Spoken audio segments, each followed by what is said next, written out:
to weigh in. Is the president in command and does Congress have to weigh in? And was there an imminent threat? Did you tell lawmakers that there was an imminent threat? There absolutely was an imminent threat, and the imminent threat was that we knew that if Iran was attacked, and we believed they would be attacked, that they would immediately come after us. And we were not going to sit there and absorb a blow before we responded, because the Department of War assessed that if we did that, if we waited for them to hit us first after they were attacked, and by someone else, Israel attacked them, they hit us first, and we waited for them to hit us, we would suffer more casualties and more deaths. We went proactively in a defensive way to prevent them from inflicting higher damage. Had we not done so, there would have been hearings on Capitol Hill about how we knew that this was going to happen, and we didn't act preemptively to prevent more casualties and more loss of life.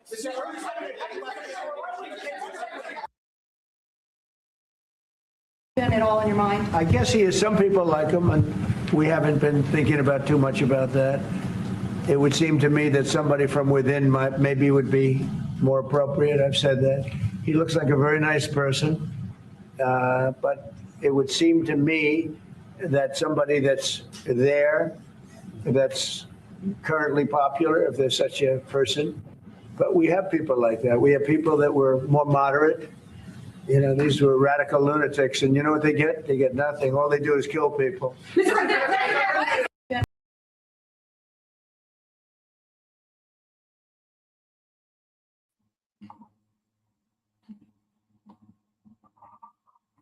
Welcome to the Absurdity Space, episode 11. The world is. You're gonna stop doing that. I mean, all right. Well, I'll stop. I don't know. Automatically, I'm like, that's what number it is of the show. It'd be number 5. I did this last week. 525,600 episode of Absurdity Space in like what 50 years? Yeah, 50 years, and I'll still be going. Welcome to Absurdity Space. Yeah. But yeah, we did it. We started striking Iran Because apparently they were going to attack first, which makes no sense to me because I thought we got rid of their nuclear program. You know, like, what they said is they were going to attack Israel first. They're like, oh, they were going to attack Israel first, so we had to stop them because we thought if Israel hit them, and I mean the logic is crazy, but we thought if Israel hit them and then, you know, they responded, then for some reason they'd come after. I don't know what it is, but yeah, nothing makes sense right now because it's like, you know, I know a few straggling centrists for some reason who are younger than me, and it's like, why? But they're like, you know, this is a good thing. Like, talk about like the bombing of that all, you know, girls' school in Iran. They're like, well, you know, we gotta liberate those girls. I'm like, but they're dead. liberate them from life. We gotta exactly. That's what I'm like. So you mean to tell me that if we have to liberate one single Iranian girl, we have to bomb the shit out of 100 of them? They're like, yeah, it's worth it in the end. I'm like, no, it's not. We should just go full Israeli, and we should just be like, well, those girls would have grown up to be terrorists. Hamas. Yeah. those girls would have grown up to be the female wing of the IRGC, which is a real thing because we know they let women serve. Did you see that a lot of the beginning of the strikes, Israel was posting these videos where they're like, we have female pilots that are. I wonder if it was the female pilots that launched the thing into the girls. They know how to liberate girls, you know, girl boss, gatekeep, whatever. But you know what's interesting too is that like a lot of people, you and I both know this.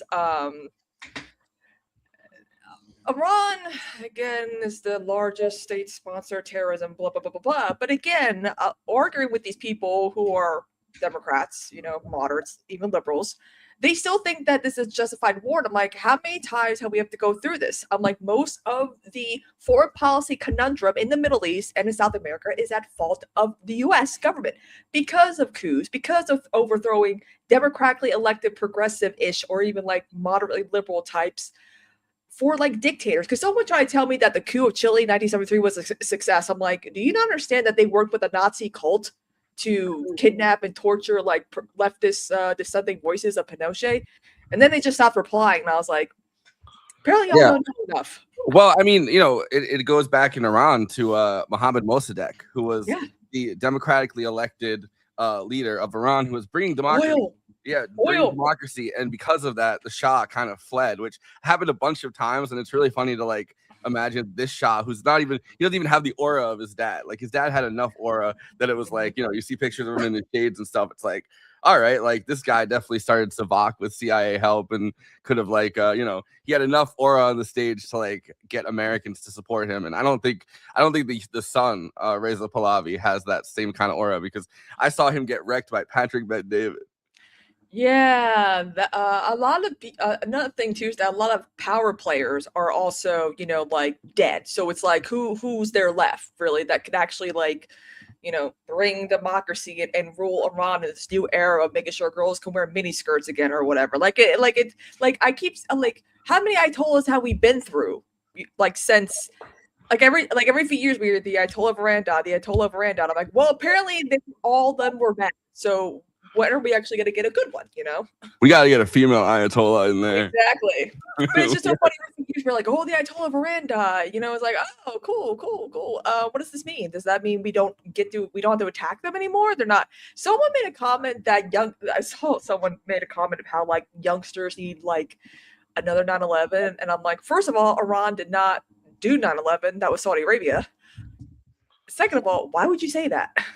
I think Iran needs a Benazir Bhutto, who's like the Pakistani leader that was the first woman they ever had in there, who was like wildly popular to the point where the only way to stop her from getting like another chance running Pakistan was that a guy ran up to her and shot her, and her kids kind of fled after that, and we're like, yeah, our mother was murdered like on behalf of I think on behalf of the ISI, as well as I think they believed that it was on behalf of American interests as well. But it's like a crazy moment in you know, Pakistan's history, and it's like I think Iran needs somebody like that, because Benazir Bhutto, the one of the big parts of it, I think she died in 2007, I want to say, like a big part of it is that, you know, when Osama bin Laden and stuff was hiding out in Pakistan, it was like she was one of the people that kind of was keeping the balance between like Islamism and you know, the ISI pretty much. Yeah, and just a reminder, guys, the Taliban was willing to give George W. Bush Osama bin Laden like a month after 9/11 happened, and George Bush was like, fuck that, let's go to war. I want that man. They even were like, we're going to help with the trial and all that. He's like, no, I want to tell on a platter. It's like, yeah, cool and all, but like. Are you ready to be Shali-tained even more? I don't know. This clip I thought was like really interesting. It's from 2023. It's before anything was happening with the Shah. And obviously there's this factional fight right now between, well, a whole bunch of different factions, but one of them is obviously supporters of the Shah, which is like the Iranian diaspora. Like there's just such a big community of people that for like have you know, gone around the Shah because they're like monarchists or whatever. And then there's also the MEK, which apparently now Glenn Beck supports, as well as Rudy Giuliani. Like there's this huge factional fight going on, which they have there's something like the National People's Council of Iran, which is I mean, I think it's in Europe right now. So it's all these outsider forces that want to come in who have been kicked out previously or have, you know, fled previously. So yeah, so this is the Shah talking to Patrick Bet-David 2 years ago, asking what would I go back to if I was going to lead Iran. And I just thought this was an interesting clip, because this is when he thought he had no shot. Now obviously he's like, oh, I could lead a government, and you know, I could lead us back to the promised land. One question: whether or not I'm going to take my family back there, because in a way you are thinking whether or not you can take your family back there. We would all like to be able to go back home and be able to live there if possible. And I see in a realistic sense that we can keep flowing and going back and forth. We don't have to be pinned in one place. We cannot divest, because honestly, my life has been for the past 40 years here in America. My children live here. My friends live here. Everybody that I know is here. So it's almost unfair to them. If I was to go back, what do I go back to? He's basically been the Shah of Maryland for well, whatever amount of time. I mean, since 1979, I guess his family fled. And they didn't let the Shah into the United States under Carter, and that was one of the big things that Jimmy Carter got bashed really hard, especially by Kissinger, because Kissinger basically had the Shah on his payroll, and the Shah was suffering from cancer, and the Shah was trying to flee to the United States. I mean, because we were his he was our proxy, like he was our guy. He was like people don't really think about the fact that like Iran at that point was like what Israel is now, essentially, like our main proxy in that region. And because of that, throughout the last, since 1979, we've had to entangle ourselves with Israel so much more. I'm not saying that we weren't entangled. I mean, we were pretty entangled starting in starting all the way back in the beginning. Yeah, but it really in the late 60s. Yeah, but also, I mean, at early 70s with the Yom Kippur War and Golda, because, a lot of... Golda! It always leads back to Golda. Yeah, but for those who don't know, Golda was an Oscar-nominated movie for like with best Helen Mirren. nose. Wasn't it Helen Mirren as Golda? I think so. Best no for it was nominated for best makeup, and we're like, oh, that's just anti-Semitic. Yeah, but it's I want to say it was Helen. It's interesting though when Helen Mirren is Golda with a fake nose. I know. Which fake nose was worse, hers or Nicole Kidman's? And what was that movie she won? I think she won the Oscar for, but it's like it was kind of green. It was like what? Well, it was the same year. It was the same year that Bradley Cooper had made Maestro, and he had his fake nose. So it was he really didn't need it. He really didn't need it. Oh, it was Bradley Cooper and it was Helen Mirren, both up for makeup with their huge ass noses that are fake. They really didn't have to do that. You know what's interesting though with Iran is that trying to explain like the Iran-Contra affair, a lot of people are like, how does this tie into how crack got up on the streets in the 80s? I'm like, oh boy. I mean, because when I was like, because Anna Navarro is it's like a co-host of The View. Yeah. But like her father was a big supporter of. Her father was a Contra. Yeah, exactly. And she's like, that's what made me become a Republican, apparently, or something like that. And I'm like, why would you say that? I know this because recently I said something about it because she was back in the whatever, like her clip went viral or whatever. Her dad was the agriculture secretary, who turned around and then stayed in the country. Everyone else leaving, he stayed in the country and started. He became a Contra. Basically, he became like an agriculture secretary Contra. Yeah. And it's just so funny. Like, I remember old classic Daily Show in Nicaragua, by the way. That's I remember. I think what was it like 20? I think it was like during the whole Benghazi thing. Like she was like freaking out about like or something like, we're negotiating with terrorists. We're negotiating with terrorists. I'm like, bitch, what do you think your father was?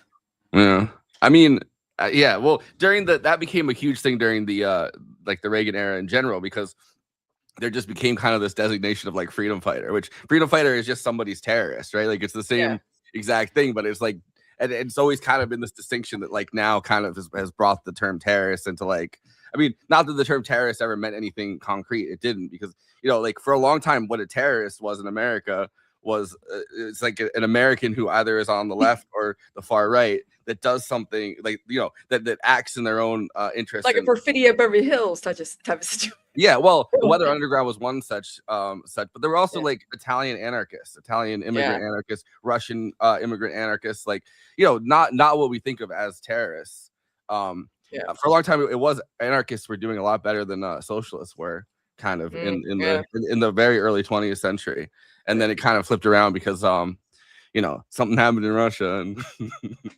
Yeah, it was funny because I was watching an old, it wasn't old, it was like from a month ago. Some journalist was explaining how like the Soviet Union is actually, I think she was on Colbert. I think she was talking about how like the USSR was actually kind of dope.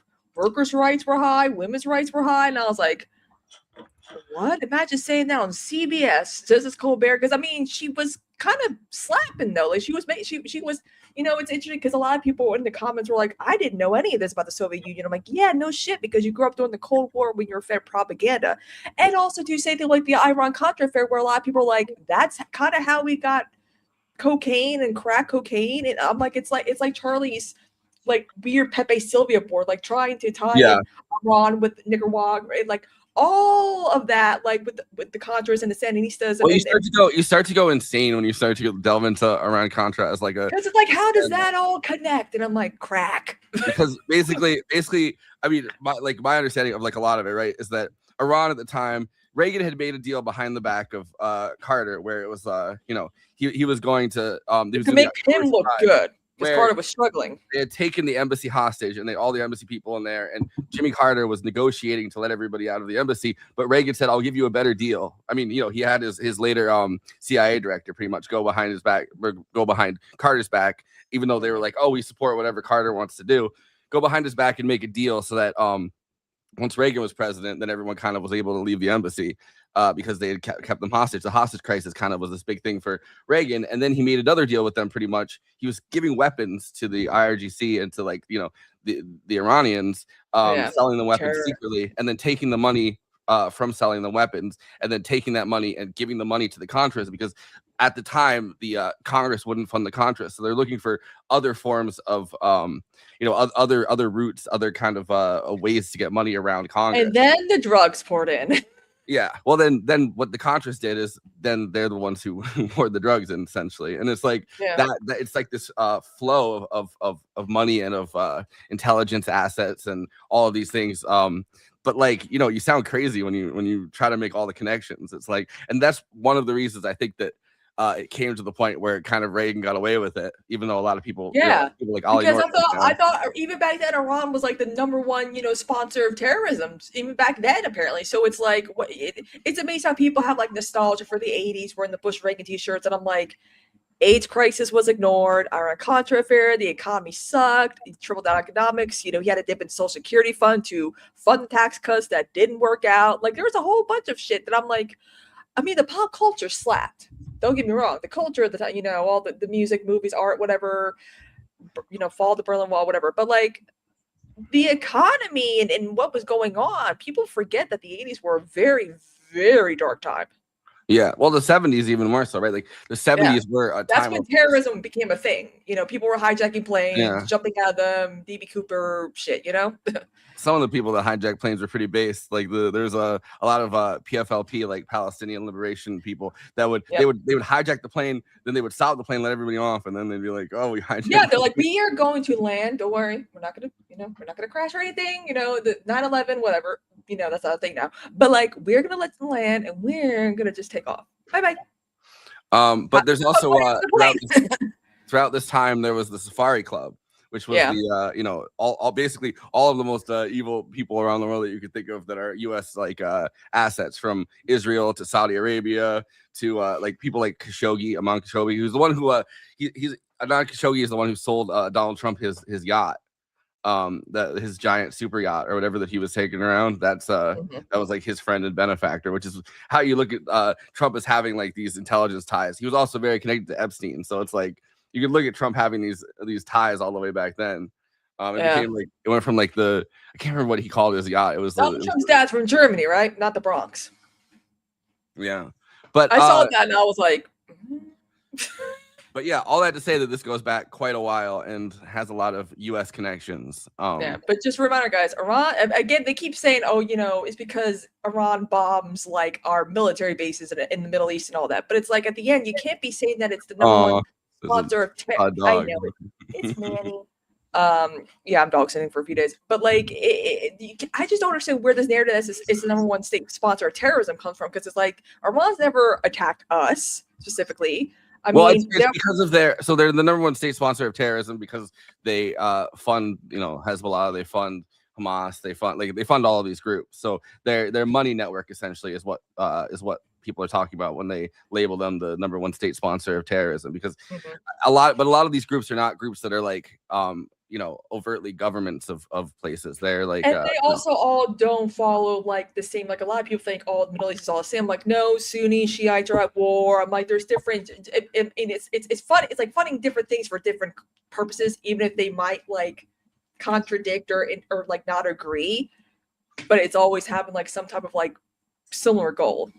Yeah, well, most of the Gulf states who kind of have joined are throughout this entire process from October 7th, right? Like a lot of the Gulf states, despite the fact that their populations obviously do not want them to ally with Israel in any capacity, and their populations are far more supportive of Palestinian rights than they are as states or as governments, right? But they don't really have any more say in their government than we have in our government when it comes to foreign policy. Like, Yeah. There's essentially one foreign policy blob. So also they all just yeah. they break, I think you probably saw it too, but they did the wars power thing in the Senate, right? 52-48 didn't pass, and I'm like, I wonder which rotating villain moderate Democrat voted. You can guess. We all know it's like those same like 4, 5, 6, 7 No, but people. it's one in there. Fetterman, Yeah. Guzik, like we all know. But the thing is, probably. Fetterman voted against it. Rand Paul voted for it. So if there was an even number of senators, it would have it would have had JD Vance would have had to break the tie. But it's just not an even number of senators. We just know which moderate Democrats would probably like. It's always the same like few that always rotate which depending on what thing to vote for, and it drives me nuts every time. I'm not even sure what we're talking about. But yeah, I don't know. I fucking hate Fetterman so much. I know because I want to talk about the Texas Senate race, because speaking of Fetterman, a lot of people are saying that James Tallarico is going to be the new Fetterman, and I'm like, how? He didn't meme his way into winning a Democratic Senate primary. He ran on he memed his way into it a lot of it because his brain just was. Yeah, you know what I mean? Like I'm not saying that there's not a chance. He couldn't talk about the issues as much to explain himself. Well, he couldn't say anything for a lot of it. You know what I mean? Like because he had that one debate with Dr. Oz, and I remember that. I remember that. But like he really was like, I'm just gonna make fun of Dr. Oz because he's very out of touch. I'm not, despite whatever, and it worked. But the fact that people, but like if you actually remember it, it's not. It was Fetterman's account. That was like Fetterman's online account that was for the most part making fun of Dr. Oz. It wasn't actually Fetterman because Fetterman on the day he won the primary, his stroke happened. So for the entire general election, until that one moment where they tried to debate on TV and he sounded like he sounded like Biden if he got another term. After that moment, right? Like that was really one of the only times you saw Fetterman because he was just like his brain was just cooked. And but no one, you couldn't have, I mean, maybe you could look at him and expect it, but you couldn't have expected that was going to happen. Or even like his politics just be like just pure reactionary and just be like doubling, quadrupling down. When people say like, there's going to be another Fetterman, it's like, what does that even mean? Yeah, they're expecting that there's going to be another person that's like secretly a right wing, but I think that a lot of, I mean, I'm not saying everything with Fetterman because I think he kind of outsourced his Israel policy to AIPAC. It was just like, you guys write it and I'll say it. But like, I don't know. I feel like the thing with Fetterman was that he had a stroke, and his stroke made him, a lot worse, a lot crazier and a lot worse than he would have been otherwise. Because when you look at his like his policy as like a lieutenant governor or even like as Mayor of Braddock, the things he was talking about, like he was not very hands-on. Yeah. Of course, he found his way to buying his way to be like the mayor of like a shit town, which and then his whole thing was like, oh, my town is so shitty. Like I remember Felix Peterman's that video. I remember there was a video of it, like explaining like his like coming up in politics, and it's like, oh, this doesn't. He's like, look, we don't even have basketball hoops here. We are. It's like, dude, make your town nice. Why are you telling us how shitty your town are? You when Cory Booker was mayor of Newark, he was out there actually shoveling snow and trying to make Newark a very shitty town look presentable.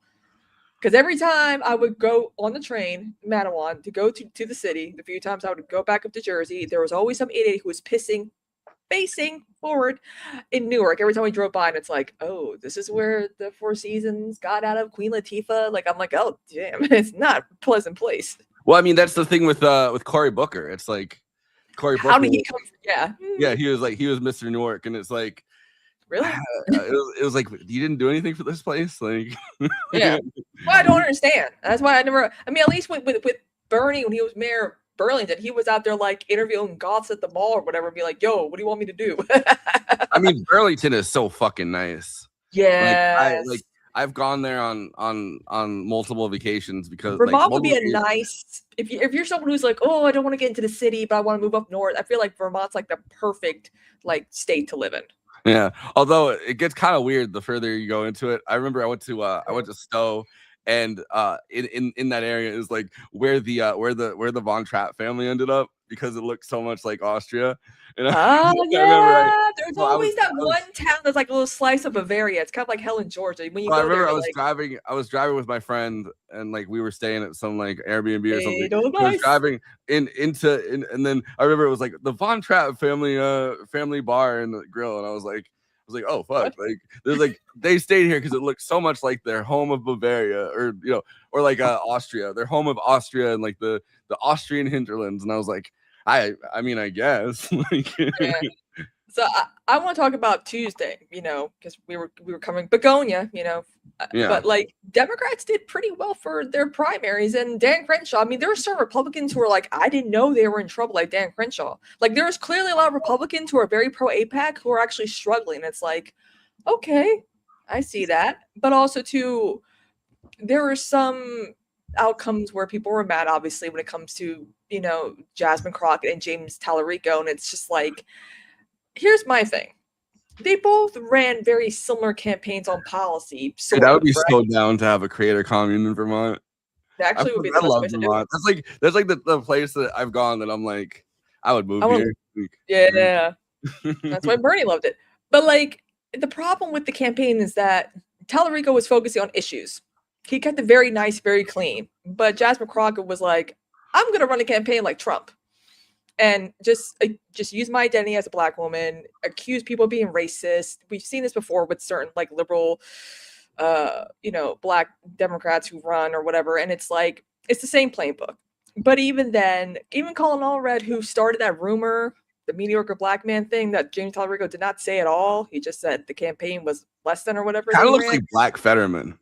He really does. Yeah. I forgot he was a Justice Democrat, but then AIPAC swooped in. Yeah. And I'm like, of course. He also didn't know he was a football player. I was like, yeah, you sound like someone who was in the NFL.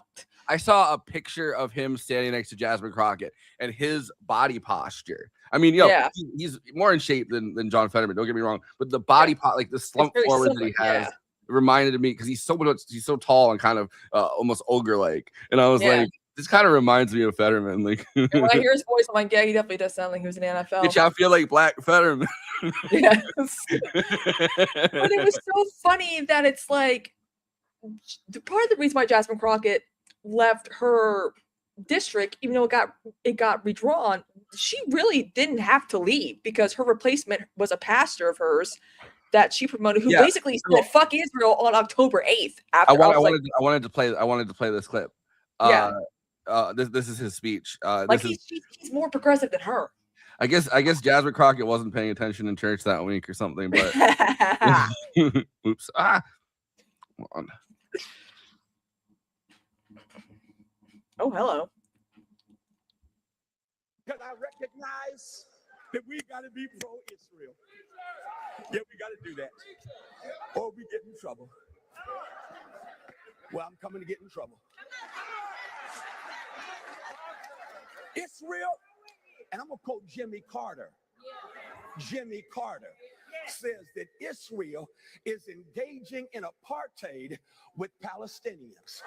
And so the Palestinians who don't have the weaponry of Israel, the Palestinians don't have the financial backing from the United States that Israel has. And so they throw their rocks and shoot their arrows, and Israel is able to bomb them and kill them. Watch in the news a disparity between Palestinians being killed and Israelis being killed. It is totally unfair, but this country's going to stand on the side of apartheid because that's its track record. It stood by apartheid in South Africa because it created apartheid in this country. You know what? This reminds me. You know what this reminds me of? The week that October 7th happened, my 30th birthday, right? I did my stream with Dan from the web.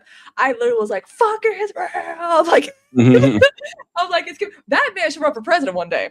It reminds me of Raphael Warnock before he was a senator, when he was Reverend Raphael Warnock. Yeah, he gave a very similar. I mean, he did not go that hard, and I think it was because he was like the person who was he was the preacher that was in Martin Luther King's church, so he was like post Martin Luther King family in that seat. So I think that's the reason why he wasn't going as hard. But he did like a very cool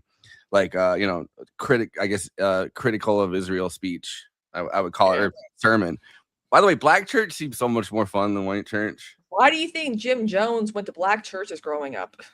I don't know, because he was looking. No, never mind.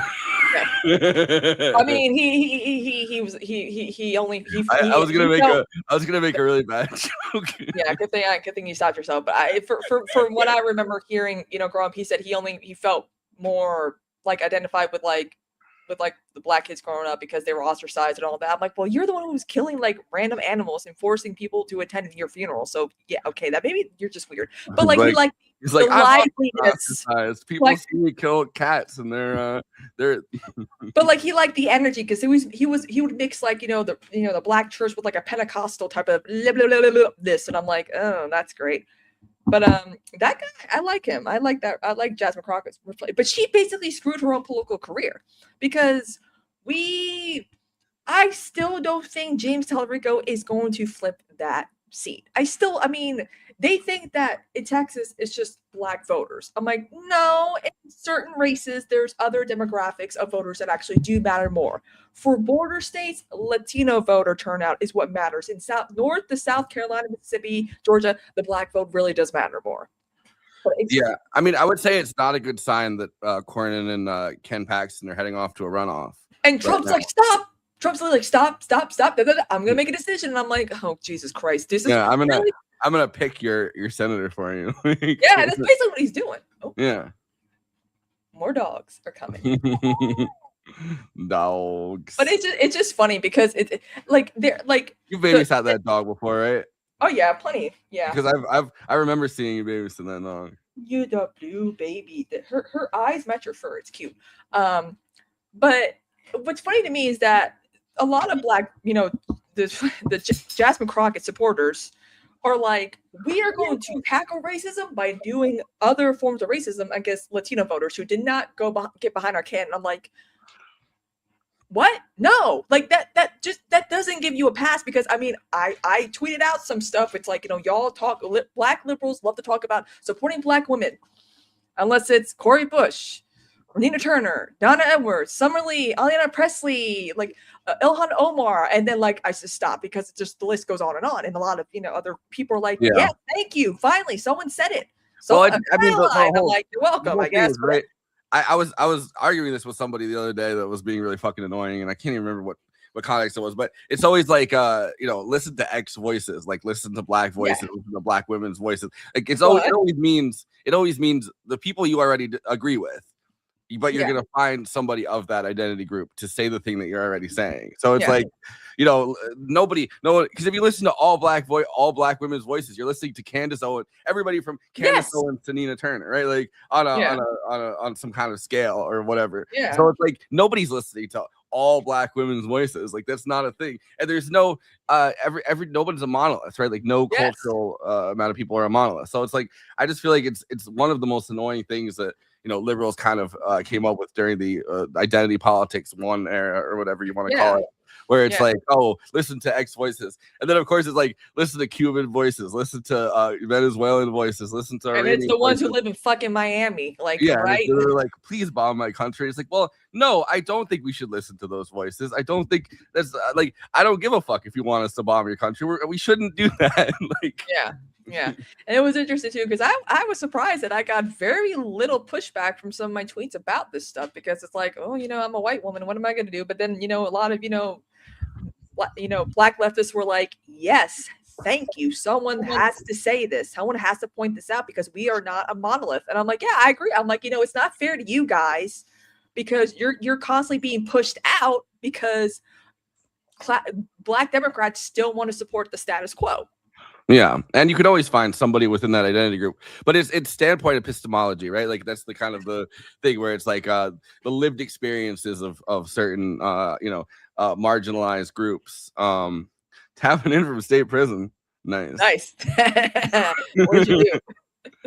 But no, a standpoint epistemology where it's it's the view that like there's some kind of magical thing that comes from lived experience, but they never really talk about like the amount of things can be so radically different where in any marginalized group, right? Like because you could have Jay-Z on one hand that's a billionaire, and you can have like the one homeless guy Jordan whatever that got killed by that fucking psychopath on the subway or whatever, right? Like there's a vast difference in those experiences, and it's like I understand that there's commonalities, but it's you can't like I don't know.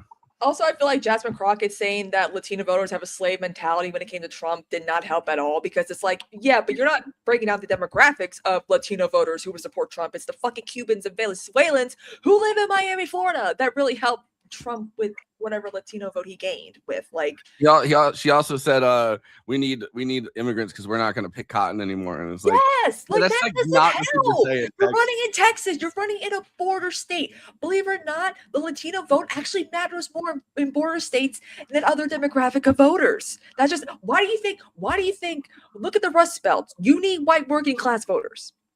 But there are some districts, like in Michigan, like Dearborn, where it's like, oh, there's Palestinians. Oh, they're in Minnesota, there's Somali. You gotta make sure that your campaign, your policies go across the board. And you can appeal to Republicans without conceding to them, which is why Donnie's like, yo, Trump, you better fund this housing, because if you don't, it seems kind of gay. And he's like, I'll do it. Like that, like that's the, like if people are like, what? How come? I mean, you with Donald Trump, you can get him to invest in housing. It's really that, how is it so difficult for Democrats to be like, yo, Trump, we should do something together, like and like baby him. Mamdani seems to do it so easily, like that. His approval rate is like almost 70%. Well, Mamdani, I think has. I mean, number one, he's young, he's handsome. Trump loves a young, handsome guy. And he's a flaming gay icon, Trump. You can't deny it. Like so when a young handsome guy comes in, and that's like whether it's Mamdani or whether it's like Shara in fucking Syria, and he's like, look at this guy, young, handsome with a beard. And it's like, all right, bro, that guy was in Al Qaeda. Calm down, dude. Calm down, dude. No, but it's I think it helps that Mamdani is in New York City, which Trump already cares about. Obviously, he thinks of it as like his city. It also helps that when it comes to building housing, that Trump's already thinking about slapping his name on all those houses. Every single one, like he's trying to make like Trump side heights or something that he thinks that he Center. But still, Trump will die one day, and you could change the name of the housing. Like I say, still work with him. But I'm just saying, like that is like I think Mamdani has a special place in Trump's heart because of that. But also too, he did not run like to go to Trump and be like, yo, I'm gonna, I'm gonna be even more conservative on the board. I'm gonna be more, which Kamala was doing. And I'm like, that's the problem though. Kamala had to be like, I'm gonna be even more right wing on the border. I'm even gonna be more like hawkish on foreign policy. And I'm like, no, that's not what Democrats should be doing, because in the end, they still lose those moderate voters, because again, moderates, you poll them time and time again, they're like, I'm still going to vote for the Republican. Yeah, well, the problem with Kamala is that she never believed in anything to start with, so it was very easy to move her around. I mean, maybe not. Well, for the left too, like it was very easy for her to run as far as she could. Coconut Hill. She kept the brat summer during 2019 when it was incredibly unpopular. She didn't win anything, but she ran to the left because that girl was me. That's where it seemed like it. But then once it was the 2024 election, and she had to kind of prove her bona fides because she hadn't done very much during the Biden administration, because Biden kind of kept her out and gave her like the worst jobs. Yeah, so she ran back the other way, and because she doesn't believe in very much, and because there's nothing rooting her politics into it, it's like she can be moved very easily. So she was running away from her terminology as being far left, whereas somebody like Mamdani or somebody like a Bernie Sanders or something that stays put and says like, no, this is what I am. It's not radical. This is just kind of how society should function. Like there's things you can do to not real moderates. But I don't know. Kamala kind of, because there's nothing rooting it down there, and because honestly, she's kind of failed upwards. Like it's funny too, because like it's almost as if her K-Hive / Biden denenders did not read her book, where she's like, Biden is responsible for why I failed mostly. Like it was. I actually think if Mom Donnie had gone, I'm going to be more hawkish on the New York City border with New Jersey, that might have actually worked. That might have actually gotten a lot of support. But it's just funny how people are. And again, you know, arguing these idiots. I'm like, you do realize that you don't have to love Biden anymore as a Kamala Harris supporter because she wrecked him in her book. Did you not read the book? It's like they support it, but they ignore like the actual context of it all. And it's like, and she kept the vibes because again, people when it comes to presidential campaigns, it's just vibes. It's just vibes. Well, policies, I mean, whatever. Yeah, which is why I thought though the Texas Senate race was interesting because there was no real difference between. I mean, you know, there were small things like well, I mean, kind of, but they have pretty similar backgrounds on Israel. Like they were both very supportive of Israel when it helped them, and you know, but I don't think that Crockett got the message that this wasn't going to fly, and Tallarico seems like he was moderating because he got the message that this wasn't going to fly now. Although who knows what he's going to say as a general election candidate, but you know, I think that there wasn't much of a real difference in policy. There was a difference in a strategy, like campaign strategy, which would have been very interesting. Because Crockett you know, didn't focus on policy. She just focused on this man's attacking me, therefore. Although every time she got attacked by anyone, she said, "The attack's not on policy." And it's like, yeah, because you two have the fucking same policies. But she got away with doing that a lot. She was like, I don't see this as she kept saying it substantive. She kept saying it's not a substantive attack. And it's like, yeah, none of this is because you guys are actually pretty similar, except the campaign strategy, which I think is an interesting test case. It's like, you know, she had run on in Texas, which is kind of stupid in my opinion, but you know, it's still a test case. She said, I don't need MAGA support. I'm going to call out people that don't usually vote, meaning in a big way, the Black community. You know, assuming that there was a larger amount of Black voters that don't usually vote, assuming there's a larger amount of, you know, other voters that are like liberal voters, maybe that don't necessarily vote. I mean, that was kind of the Ann Richards strategy is like, oh, well, we could kind of bring a lot of people in. But the way that she did it was extremely isolating, I think, because she said things like, we don't need MAGA voters, or, you know, we're not picking cotton anymore. Yeah, the Latinos are gonna do it. Like super, like what? Like no, you don't do that in a border state. You got to think of like presidential campaign. Like yes, like the Black vote definitely matters above anything else in the Democrats. But when it comes to state races, you got to understand the demographics. You know, you got to cater to these demographics. And I've said this before, you know, Rust Belts have white working class voters who felt abandoned by Obama and twice Obama voters who voted for Trump. And then eventually they now do regret voting for him. Because if you talk to these voters about economic policies, they're like, yes, these AI data centers are bad. They're polluting my family. They're killing my family, you know, stuff like that, you know. And I would also concede that in retrospect, I think that there were a lot of missed opportunities with Bernie and institutional Black leaders, like the kind of Black leaders that we got Brianna Joy Gray.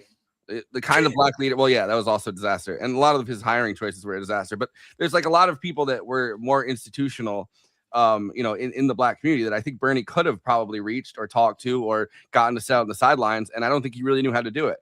And I don't think he really had the apparatus that was going to allow him to do that. And when he did manage to do it, obviously the media ignored it, like Jesse Jackson endorsing him and stuff. Like you wouldn't have known that. Donald, I remember meeting Danny Glover. I was like, oh hell yeah, dude. But also too, it's like in 2016, they're like, oh, his base was too white and too male, okay, because he needs a diverse space to win, right? Then when 2020 came along, he was doing really well in the primaries. They're like, oh, his base is too diverse and he needs like white moderate voters to win, and that's like. Well, really? They also kept doing the Bernie bro thing at the same time, though, where they're like, oh, these are affluent, you know, young white men, especially who are, you know, and I'm sure that, I mean, you can't really control who your, you know, who your supporters are. Like, it's not really a thing that can happen. But like to ignore K-Hive is kind of crazy to me. And Hillary bots who are Pumas, you know? Pumas. I remember like the day that the Still With Her people switched to the K-Hive thing. There was like one day where all of a sudden they went from like Still With Her to like, you know, K-Hive. Some Hillary of them still bought this. there. And it's funny too because one of our actual Twitter moots, you know, barbaric, you know, criticism, you know, yeah, she was the focal point of a K-Hive like mass like doxing attack and stalking, and that the Huffington Post actually wrote an article about like, hey, you know, I know Bernie bows are kind of a thing, but have you guys heard about this K-Hive thing and what they've been doing to people online? And people still like forget that that was a thing that happened. Wait, where are you, class? Rust Belt voter here. They're trying to put up a data center in my county. I think they snuck one in the county below me. This Eddington ass. Yeah. Yeah. I mean, there's one thing that I feel like the best way to appeal to like white working class voters who voted for Trump a few times and they now are like, hello from South Africa. Hey, how's it going? hello. Get them on the anti-AI data center stuff, because that will definitely be like, excuse me, like I'm very concerned about how much of our without economy knowing, without being approved that these things are being built. But also, like 90% of our economy in the last year in 2025, our economic growth was data centers, and it's all like one company that's kind of building all of the data centers, and they're all for like companies like OpenAI that aren't living up to the promises of, yeah. So it feels like it feels very concerning that like so much of our economy is based around that. And hearing stories of like families who live near these data and communities. We don't love Trump in America.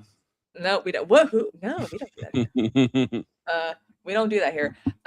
But like it's sad because it's like, you know, a lot of these communities, these families who live near these data centers, like we have to work and make our own happy life. Beside the fact that we're slowly getting killed from these data centers. And when I tell a lot of my friends who are moderates, you know, the ones who are like, this will be good for the economy, we just need to fix the infrastructure. How? What do you mean fix the infrastructure? You mean we got to update like the power grid so that it's not eating up our electric bills? Good luck doing that. Good luck doing that. How about all these AI data centers be run on solar? And not fucking RAM from PCs, because I want to get a new computer, and apparently the most affordable computer part is no longer affordable. I heard like it's $5,000 for RAM now. Like same thing with GPUs and all the water and stuff. And a lot of people like to say, oh, well, all the golf courses use more water than AI data centers. I'm like, not for long. Yeah. I think, yeah, I mean, it's the relentless water use of those data centers, like you said. It's cool. And it's just, there's so much about them that feels like, it feels like just our economy. They're loud. Yeah. Well, and you know, they belch out kind of smog, like, because they're not good for the climate. And people keep on trying to like do this thing where they're like, well, the climate's not the real problem. And it's like, but the climate, it feels like people are kind of running away from the climate being a problem. Yeah, like, right, just accepting it. Like you cannot escape. Like whenever my mom wants information on Facebook, she just clicks on like the Meta AI. I'm like, don't do that. Just click on the article. Read. Like people are not reading anymore. Like, but I mean, like writ large, like in the era of Trump, like it feels like people have like even a lot of liberals have run away from talking about the climate. It's like the climate is just accepted as like a done deal, and it's like.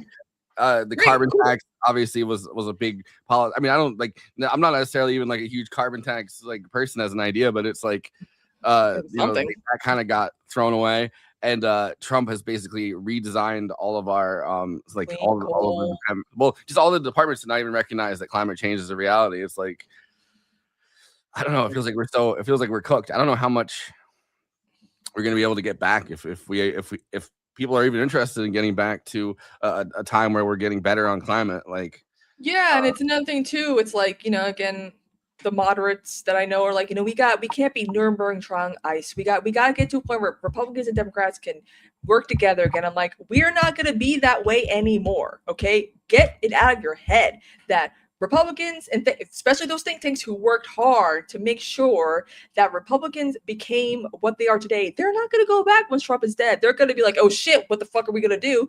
But if they come back and grovel and try to apologize and be on their knees begging for no, we're not going to forgive them.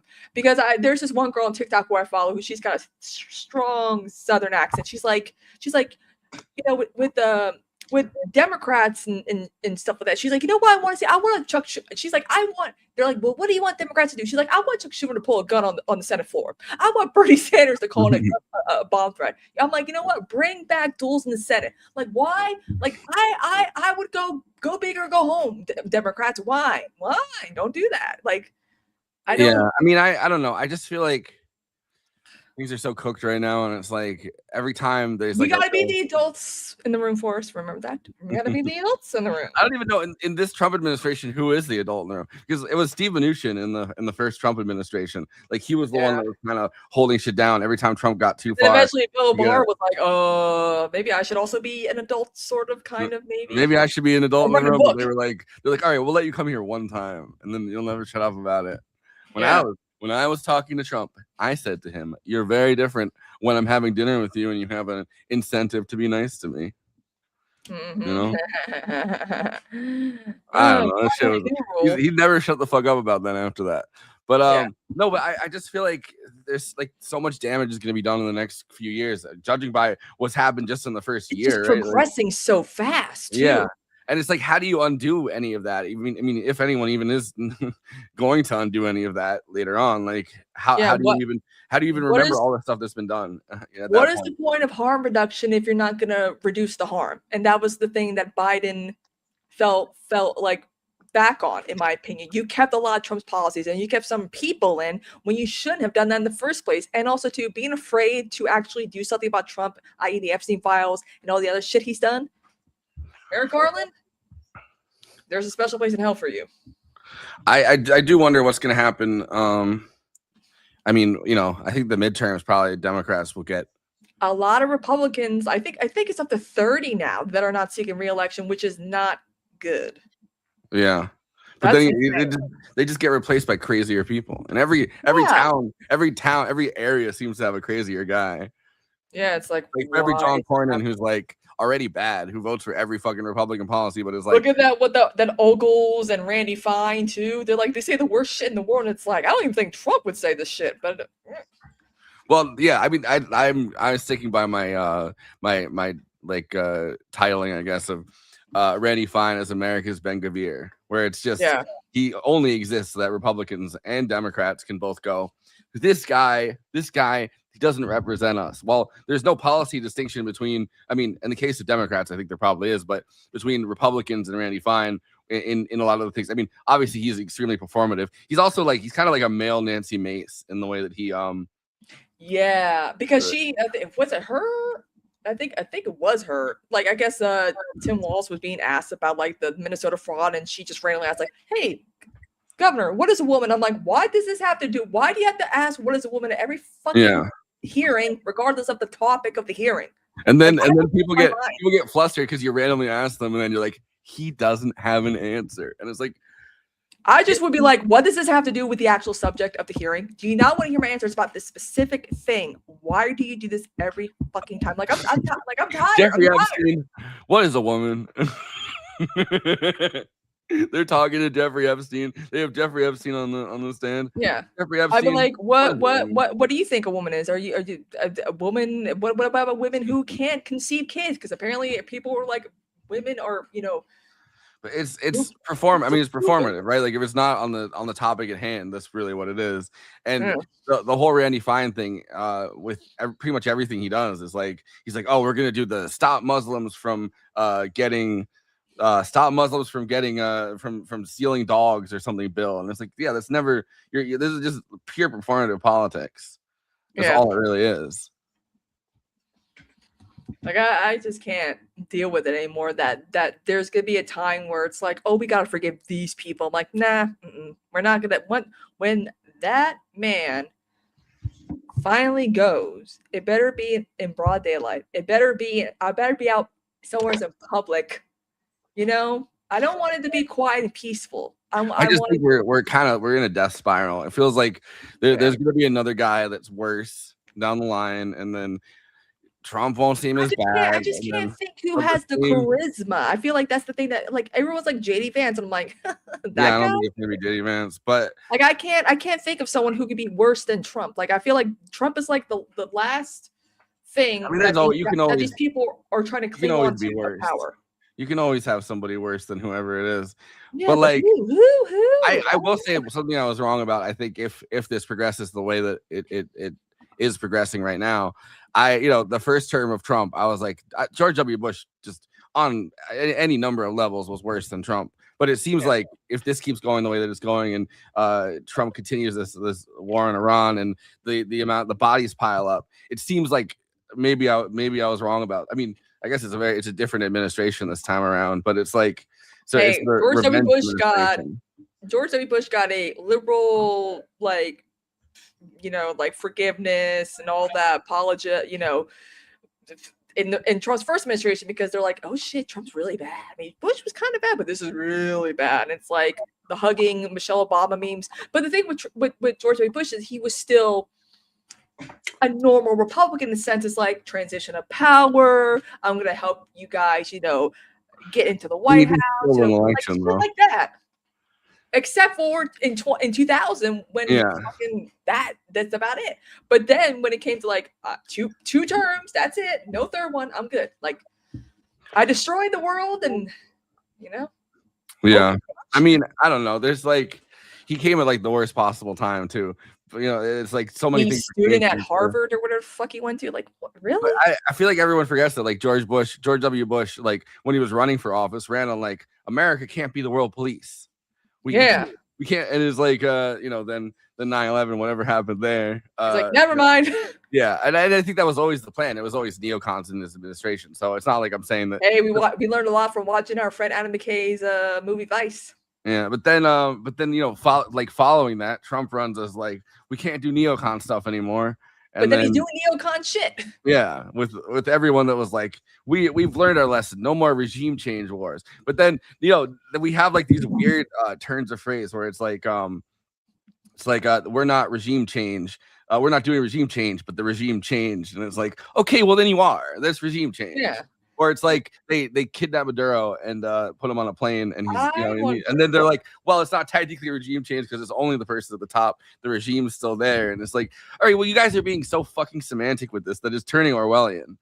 Yeah, I know you didn't watch The Apprentice, which is like, okay, fine, but I feel like if Adam McKay got a hold of like a good script or write script for like Trump's like a satirical take, a very dark, gritty, like comical dark comedy take on like Trump's administration that's very like Don't Look Up-esque. I feel like that would do pretty well in like a few years from now.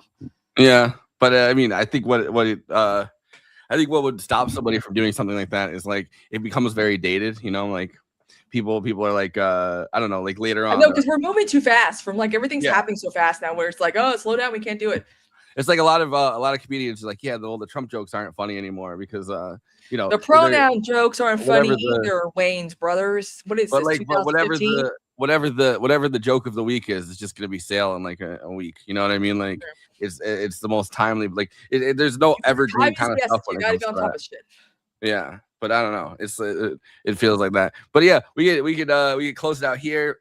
Friday on Movie Night Extravaganza, our movie channel, the main thing that we do. This is our little hour of talking about politics. But our movie channel really wants to keep Movie Night Extravaganza about movies. On Friday at 8 p.m., we're doing a speed round of the Oscar movies that we have not covered. I still have to watch K-pop Demon Hunter, and I don't know if I'm going to survive that. But we're also doing Sentimental Value. We're doing Hamnet. We're doing Train Dreams. We're doing F1, which I saw yesterday, and I did like the vroom around the track, I was like, yeah, that's sound. Let's go. And then we're talking on Tuesday. We're talking about at 8 p.m. Eastern. We're talking about The Secret Agent, and we'll be back on Wednesday on this show, The Absurdity Space. Signing off.